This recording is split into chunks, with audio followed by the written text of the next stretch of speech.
کوئی 35-40 برس پہلے جب میں دیوان شمس میں جیسے ڈوبا ہوا تھا، تو اس دوران میں نے کچھ شاعری فارسی میں بھی کی، اور اس میں جیسے لگتا ہے جب وہ غزلیں اور نظمیں کاغذ پہ اتریں تو مجھے اندازہ ہوا کہ یہ ہماری عشقیہ اور عرفانی روایت کا ایک کمتر سطح پر صحیح مگر اس کا اظہار ہے۔ تو اسی میں سے ایک غزل آج سنانا چاہتا ہوں، تھوڑی سی توضیحات کے ساتھ، اور اس میں جو مقصود ہے وہ یہی ہے کہ ہمیں خیال اور کیفیت اس میں جس سطح پر رہنا چاہیے یا ہمارے احساسات میں جیسی لطافت ہونی چاہیے وہ اگر پیدا ہو جائے تو وہ اس طرح کے تخیل اور کیفیت اور اظہار میں ڈھلتا ہے۔ تو بسم اللہ کرتے ہیں۔ گفت دلم بباد صبح لالے نسترن ترم، گفت دلم بباد صبح لالے نسترن ترم، باش کے می نمایمت منز چمن چمن ترم۔ یہ ہمارے یہاں کی ایک تفریق ہے، یعنی عالم وجود ہمارے یہاں گویا 2 دائروں میں منقسم ہے۔ ایک دائرہ ہے صورت کا دائرہ، خارج میں موجود چیزوں کا دائرہ، یوں کہنا چاہیے کہ باہر کی کائنات یہ ایک دائرہ وجود ہے جو صورت رکھتی ہے اور معنی کی محتاج ہے، اور دوسرا دائرہ وجود انفس ہے، یعنی انسان کا نوعی باطن، شخصی باطن نہیں۔ انسان ایک روحانی وجود ہے، اس روحانی وجود سے ایک پوری دنیا اس کے اندر بنی ہوئی ہے۔ یہ صورت نہیں، معانی کی دنیا ہے۔ تو گویا وجود اپنے صورت و معانی کے ساتھ ان 2 دائروں میں بٹا ہوا ہے اس وقت تک جب تک کسی عارفانہ جہت سے یا کسی عاشقانہ پیشن سے ان دونوں کو ایک نہ کر دیا جائے، اور ان دونوں کے درمیان جو مرتبے کا فرق ہے وہ خیال اور احساس اور جذبے کی سطح پر جو ہے وہ دکھا دیا جائے۔ تو یعنی اس کو نئی اگر انگریزی میں اصطلاح میں کہیں تو مائکرو کازم اور میکرو کازم۔ تو مائکرو کازم اور میکرو کازم کو جب انٹر ریلیٹ کیا جائے گا تو مائکرو کازم اس پر اسی طرح غالب رہے گا جس طرح معنی لفظ پر ہوتا ہے، حقیقت صورت پر ہوتی ہے۔ تو اس میں ایک ماحول بنایا جاتا ہے کہ باہر کے آبجیکٹس اور اندر سے اس کے ساتھ انٹریکٹیو باطن، یا یوں کہنا چاہیے کہ انسان باعتبار حقیقت اور اس کے باہر کی دنیا بلحاظ صورت ایک دوسرے سے مطابقت، ہم آہنگی وغیرہ پیدا کر کے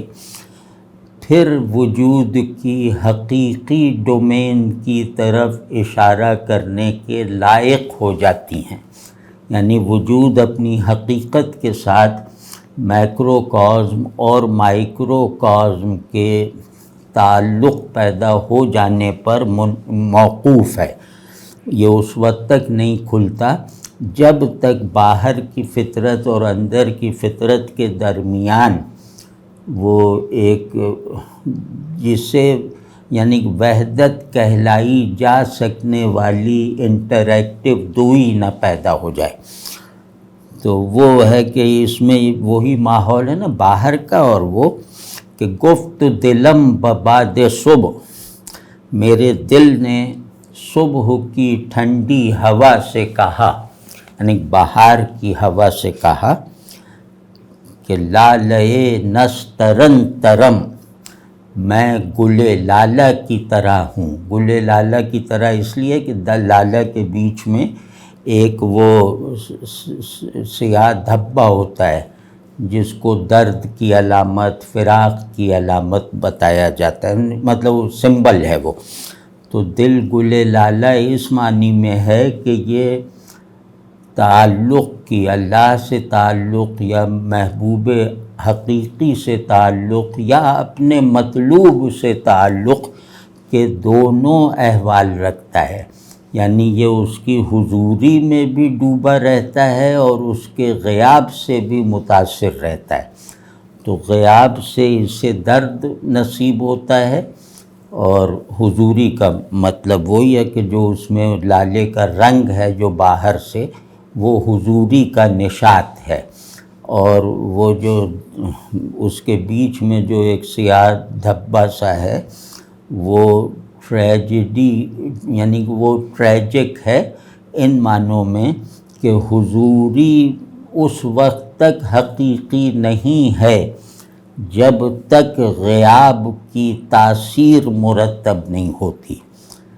وصال اس وقت تک بے معنی ہے جب تک فراق کا تجربہ اپنی انتہائی کیفیت اور شدت کے ساتھ محسوس نہ ہو رہا ہو، یعنی احوال فراق میں درد فراق، احوال وصال میں اگر درد فراق شامل حال نہیں ہے تو اس کا مطلب ہے کہ یا تو محبوب ناقص ہے یا عاشق ادھورا ہے۔ تو اس پس منظر دیکھیں، بہار کا ایک منظر ہے، یعنی اس وقت جو ہے وہ دل نشاط میں ہے، نشاط حضور میں ہے، اور اس کی حضوری کی کیفیت کی بدولت اس کے باہر کی دنیا بھی بہار میں ہے۔ تو گویا دل کے نشاط نے باہر کے ماحول کو بھی کھلا دیا ہے۔ تو اس میں جو ایجنٹ ہے باہر کے ماحول کو پربہار رکھنے کا، وہ باد بہار ہے، وہ باد صبح ہے، جسے نسیم کہتے ہیں، صبا کہتے ہیں، جو آ کر پھولوں کو کھلنے کا سامان دیتی ہے۔ تو اے چمن میں بہار لانے والی ہوا، جو پھولوں سے محبت بھی کرتی ہے۔ تو دل نے اس سے کہا کہ اے پھولوں کی پرورش کرنے والی مہربان ہوا، میں ان پھولوں سے زیادہ مستحق بہار ہوں۔ ان پھولوں پر جو تو بہار لاتی ہے وہ عارضی ہوتی ہے، اور میرے دل میں میرے اندر جو بہار ہے وہ دائمی ہے، ناقص ہونے کے باوجود۔ تو اب میرے اندر خزاں بہار کے حلقے میں ہے، اور تیرے چمن میں بہار خزاں کے گھیرے میں ہے۔ تو یہ فرق ہے۔ تو اب دل اس باد صبح سے کہہ رہا ہے، جس وہ وقت وہ ہے جو عین بہار کا پیک، جو وہ ہے پوائنٹ، وہ دل کے لیے بھی ہے اور باہر کے چمن کے لیے بھی ہے۔ تو دونوں کا پر بہترین ساعت آئی ہوئی ہے، یعنی صبح دم۔ تو اس وقت بہار کی ہوا چلی تو دل میں تقاضا اٹھا کہ یہ بہار کی ہوا جو پھولوں کو بہار سے نوازتی ہے، میں بھی اسے اپنی بہار سے کچھ نہ کچھ دے دوں۔ تو یہ دوسروں کو بہار دیتی ہے تو اس کا حق ہے کہ یہ بہار دائمی کے چینل سے خود بھی فیض یاب ہو جائے، تاکہ اس کی جو بہار پھیلانے کی روایت ہے اس میں بھی بہار دائمی کا کچھ رنگ پیدا ہو جائے، پھول بھی بہار غیب کا مظہر بننے میں جیسے مظہر بنائے جا سکیں۔ تو اس نیت سے کہہ رہے ہیں کہ اے باد صبح، میں نسترن، میں وہ گل لالا ہوں جو نسترن یعنی کسی بھی پھول سے زیادہ پھول ہے، یعنی کوئی پھول اس حد تک پھول نہیں ہے، نہ ہو سکتا ہے، جتنا کہ یہ میرا دل ہے، یا جتنا کہ میں ہوں، دل کہہ رہا ہے نا، تو کوئی پھول اتنی شگفتگی نہیں حاصل کر سکتا تیری تمام کاوشوں کے باوجود جتنی شگفتگی مجھے نصیب رہتی ہے۔ تو اس نے باد صبح کو کہا کہ میں تیرے پھولوں سے زیادہ پربہار ہوں، باش کہ می نمایمت، ذرا ٹھہر کہ میں تجھے دکھاؤں۔ کیا دکھاؤں؟ منز چمن چمن ترم، کہ میں تیرے باغ سے زیادہ باغ ہوں، یعنی صرف پھول سے زیادہ پھول نہیں ہوں، میں باغ سے زیادہ باغ ہوں، یعنی میں جمال اور جمال کے فیضان سے آنے والی شگفتگی اور رنگینی اور نشاط وہ جتنا رکھتا ہوں وہ باہر کی دنیا میں سما نہیں سکتا۔ میری شادابی باہر کی دنیا کی بہار سے اتنی زیادہ ہے کہ وہ اپنا اظہار نہیں کر سکتی آبجیکٹس کی شکل میں۔ تو روک کر کہا کہ منز چمن چمن ترم، میں باغ سے زیادہ باغ ہوں۔ تو اس کا مطلب یہ ہے کہ کیونکہ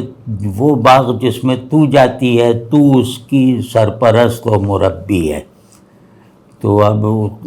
میں جو ہوں وہ باغ نہیں ہوں، بلکہ میں وہ باغ ہوں جو تیرے تیری بہار پھیلانے کی صلاحیت اور تیرے پاس موجود بہار کے ساز و سامان میں اضافہ کر سکتا ہے۔ تو میری طرف آ تاکہ تو بہار کی کوالٹی میں اضافے کی وارث بن جائے۔ وقت شدہ نسیم غیب تنگ بگیر در برم، وقت شدہ نسیم غیب تنگ بگیر در برم، تو ز صبا صبا تری من ز سمن سمن ترم۔ یہ اسی میں آگے چل رہا ہے، مطلب ماحول چمن کا ہے، بہار کا ہے، یعنی مائکرو کازم اپنی بہترین اٹھان اور اظہار کے ساتھ ہے۔ تو وہ کہ اے نسیم غیب، پہلے باد صبح کو مخاطب کیا جو باہر چلتی ہے، اب نسیم غیب سے کچھ کہا جا رہا ہے جو اندر چلتی ہے۔ تو وقت شدہ نسیم غیب تنگ بگیر در برم، کہ اب وہ وقت آ گیا ہے اے نسیم غیب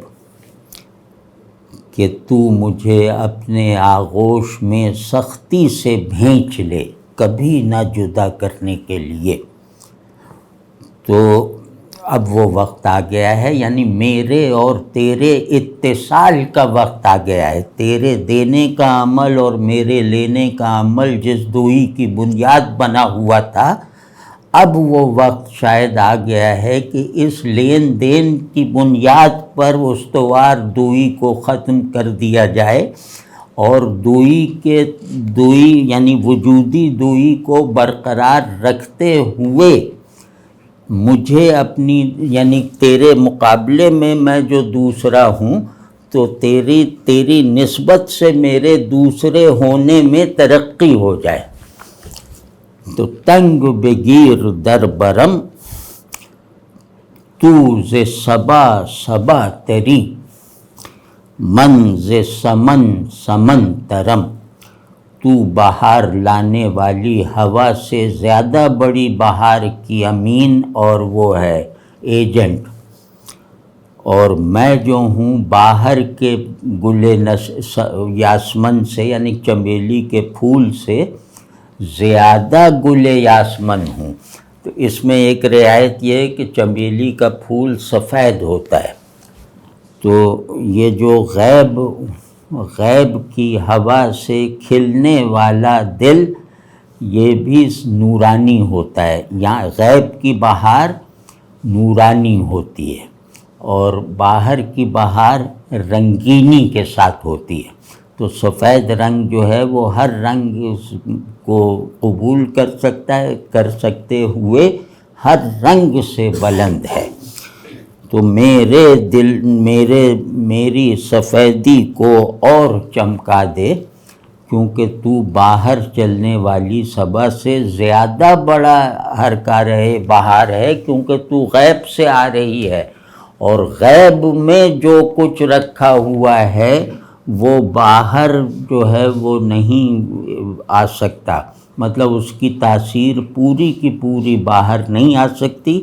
باہر کا نظام باہری یعنی باہر ہی موجود سورسز پر چل رہا ہے، اندر کا نظام غیب کے سورس پہ چلتا ہے. تو میرے دل کو نشاط اور حضوری کے رنگ سے یعنی نورانیت سے میں زیادہ سے زیادہ کرتی رہی. اب وہ اسی نسیم غیب کو آگے دوسری طرح مطلب الٹ کے اب کہہ رہے ہیں کہ در برے بے بری تورا می کشم و نمی کشم. در برے بے بری تورا می کشم و نمی کشم. تو ہم جاں ز جاں تری من ہم تن ز تن ترم. تو پہلے میں اپنی آرزو بتائی ہے جو ظاہر ایک بڑے درجے کی ہوگی، لیکن اس کے ساتھ ہی جیسے اپنی اوقات بھی بتا رہا ہے وہ آدمی جس کا دل یہ درخواست کر رہا ہے نسیم غیب سے، وہ دل رکھنے والا جو بندہ ہے، عاشق ہے یا عارف ہے، وہ اب اپنے انکسار یعنی تمنا کی بلندی اور حیثیت کی پستی بتا رہا ہے کہ میں تجھے بے آغوش میں لیتا ہوں. مطلب میں بھی تجھے آغوش میں لیے ہوئے ہوں، لیکن وہ بے آغوشی ہے، وہ مطلب آغوش نہیں ہے. اور می کشم و نمی کشم، اور تجھے اپنی طرف کھینچتا ہوں اور تجھے اپنی طرف نہیں کھینچتا. اب اس میں جو وہ تنزیہ اور تشبیہ کا پورا نظام ہے نا، وہ اس میں واضح ہے کہ نہ فراق مکمل ہے نہ وصال مکمل ہے، کہ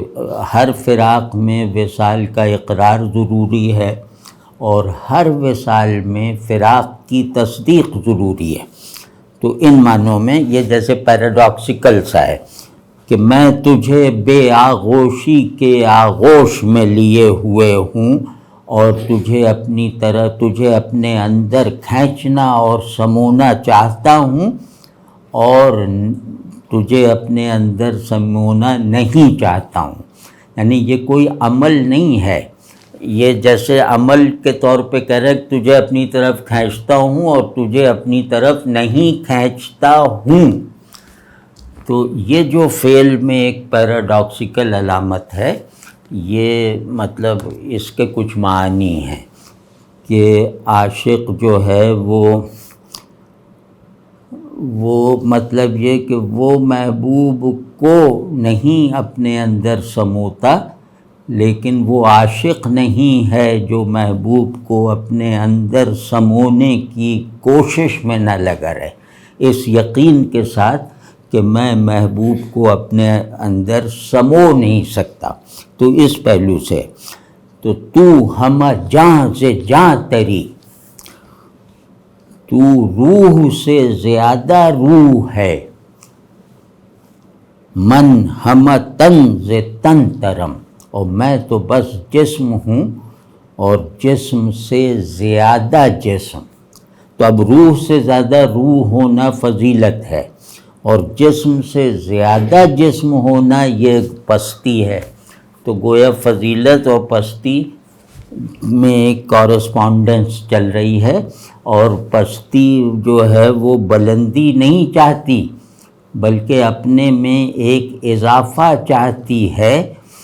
اور وہ اضافہ ایسا ہے کہ وہ بلندی سے متعلق رکھنے کی ضرورت ہے، تو وہ اس لطافت اور بلندی سے متعلق رہنے کے لیے پستی جو ہے وہ اپنے آپ کو مزید بڑھانا چاہتی ہے نیچے کی طرف۔ تا شب تی رہے جہاں،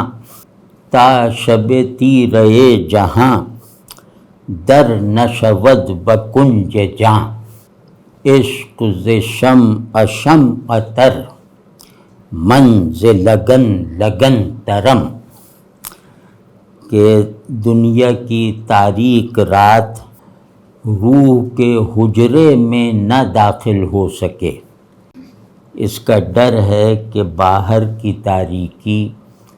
اندر بھی اندھیرا نہ پھیلا دے، تو اس کا جو سد باب کیا ہے وہ اس طرح، اس کا سد باب اس صورت میں ہوگا اور میرے پاس ہے کہ عشق جو ہے وہ شمع یعنی کہ روشنی پھیلانے والے، عشق شمع چراغ سے زیادہ چراغ ہے۔ اس کا مطلب یہ کہ یہ چراغ بجھ نہیں سکتا، اور یہ چراغ اندھیرے کو اندر سے غائب کر سکتا ہے، یعنی اندھیرے کی ماہیت بدل سکتا ہے، ان معنوں میں کہ عشق وہ چراغ ہے جو ہر چراغ سے بڑھ کر چراغ ہے، اور چونکہ میں اس عشق کا جو ہے وہ محبوب کے فضل سے حامل ہوں، میں عاشق ہوں، تو میں اس چراغ کے لیے لگن ہوں۔ لگن وہ برتن جس پہ چراغ رکھا جاتا ہے، کہ عشق چراغ سے زیادہ چراغ ہے اور میں لگن سے زیادہ لگن ہوں، یعنی چراغ کا جو وہ پلیٹ ہوتی ہے۔ دوش دلم بے من سرود، در گذر از عراق و روم، دوش دلم بے من سرود، در گذر از عراق و روم، چند نیائی سوء من، اے کہ ترا وطن ترم۔ کل دل نے، میرے دل نے مجھ سے کہا، یعنی سرودن کا مطلب ہوتا ہے جیسے کوئی بہت بڑی بشارت دی نشاتیہ لہجے میں، کہ میرے یعنی کشش والی انداز سے، کہ دل نے مجھے کل اپنی طرف کھینچا اور ایک بات کہی، اور وہ بات یہ ہے کہ در گزر از عراق و روم، عراق و روم یعنی باہر کی جو جغرافیہ ہے اور باہر کی دنیا سے اپنی پہچان کرنے والا خبت اب چھوڑ دے، تو نہ عراق کا باشندہ ہے نہ روم میں رہنے کے لیے ہے، یعنی تو دنیا کے لیے نہیں ہے، دنیا کو اپنی پہچان یا اپنا قید خانہ نہ بنا۔ چند نیائی سوء من، تو کب تک میری طرف نہیں آئے گا، اے کہ ترا وطن ترم، کہ میں تو تیرا اصل وطن ہوں، میں وطن سے زیادہ وطن ہوں تیرا، تو اپنے اصل وطن یا تو باہر جو وطن کی حالت ہے، وطن کا جو تصور ہے، اس تصور سے زیادہ کامل وطن میں ہوں، کیونکہ باہر کا وطن جو ہے وہ جسمانی ہے، وہ زمینی ہے، اور اندر کا وطن روحانی ہے اور لامکانی ہے، تو وہ دل ہے۔ کب تک تو میری طرف نہیں آئے گا، میں ہی تیرا وہ وطن ہوں جس کے آگے تیرے موجودہ اوطان کی کوئی حیثیت ہی نہیں ہے، یہ پنجرے ہیں تیرے۔ از کم و بیش رفتنم، از دل و کیش رفتنم، از کم و بیش رفتنم، از دل و کیش رفتنم، وز خود و خیش رفتنم، ساخت خویشتن ترم۔ کہ میں فائدے نقصان اور کم زیادہ کے چکر سے نکل گیا، میں دل اور مسلک وغیرہ سے بھی باہر ہو گیا، مطلب نکل گیا، یعنی میں حق کو کثرت میں رکھنے والے ماحول سے نکل گیا، حق کو تشبیہ تک محدود رکھنے کی عادت اور جبر سے نکل گیا، اور حق کو اور عشق کو محبوب کے وصال کا یقینی ضامن سمجھنے کی غلط فہمی سے نجات پا گیا۔ کیش کہتے ہیں مذہب کو، کہ میں دل اور مذہب دونوں چھوڑ دیے، یعنی حق اللہ کے ساتھ تعلق میں صورتوں کو اس کا جائز وسیلہ تو بنایا لیکن اس کو کافی نہ سمجھا۔ اسی طرح اللہ سے تعلق عشقی میں دل کو اس کی بہترین صلاحیتوں کے ساتھ تو صرف کیا، لیکن یہ کہ اسے اس کا گھر بنانے کا جو ایک میرا شوق تھا، اس شوق فضول سے جو ہے وہ چھٹکارا پا لیا۔ تو میں کم و بیش یعنی دنیا بھی چھوڑ دی، دل اور کیش وہ بھی چھوڑ دی، وز خود و خیش رفتنم، اور صرف باہر کی چیزیں نہیں چھوڑیں، اپنے کو، اپنی خودی اور اپنی ذات کو بھی ترک کر دیا، اس کو بھی چھوڑ دیا۔ اب نہ میں خود ہوں نہ اپنا ہوں، میں کسی کا اپنا بھی نہیں اور اپنے طور پہ خود بھی نہیں، تو میں نے خود کو بھی فنا کر لیا اس کی تمام جبری نسبتوں سمیت۔ تو یہ جو سب چھوڑنا ہے، یہ ان سب سے نکلنے کی برکت یہ ہوئی کہ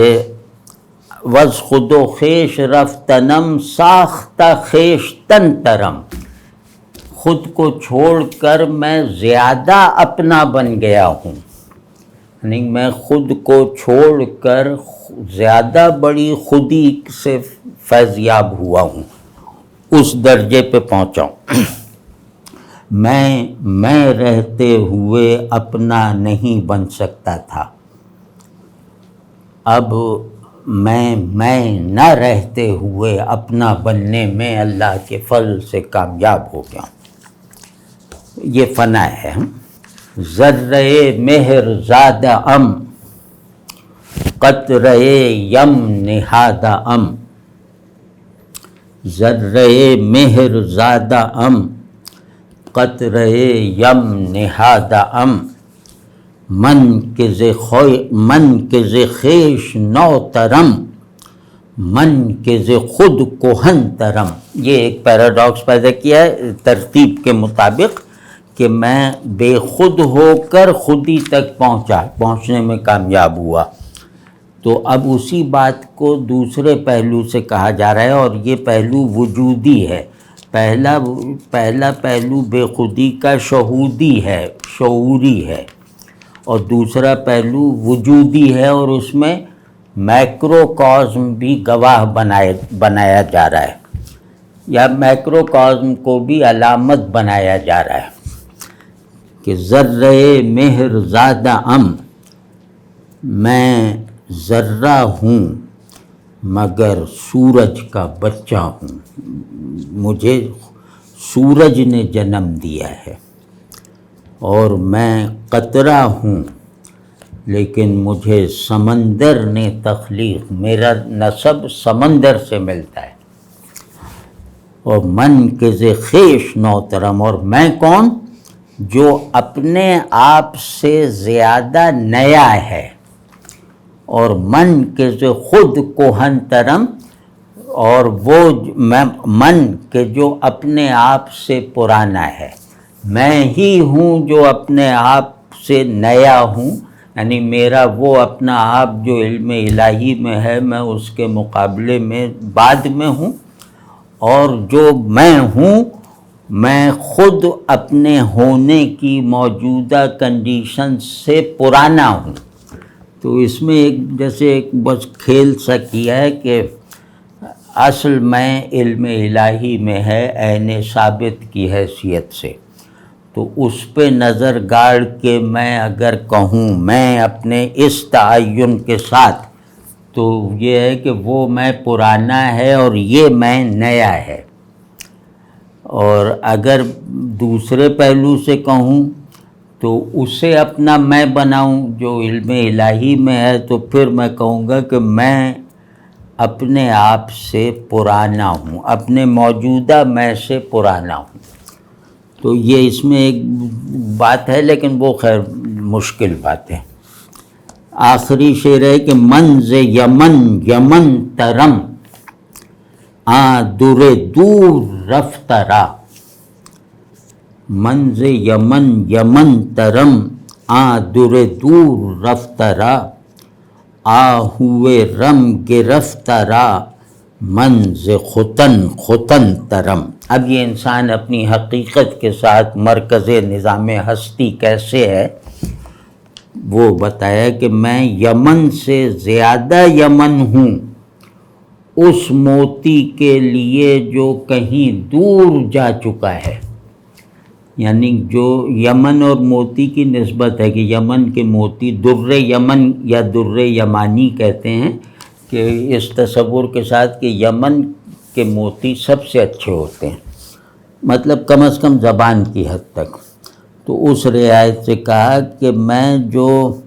غریب الوطن موتی ہے، جو وہ موتیوں کا موتی ہے، جسے یمن ہی میں رہنا ہے، تو میرا موتی مطلب موتی یمن میں رہتے ہیں، موتیوں کا وطن یمن ہے، لیکن وہ جو میرا موتی ہے وہ اس یمن کا نہیں ہے جس یمن کے دیگر موتی ہیں، اس کا یمن میرا دل ہے، اور وہ دل یمن سے زیادہ یمن ہے، یعنی وہ اچھے موتیوں مطلب اس کے موتی یمن کے موتیوں کو بھی شرماتے ہیں۔ ہوئے رم گرفتہ را، اور جو ہرن گھبرا کے بھاگ گیا ہے،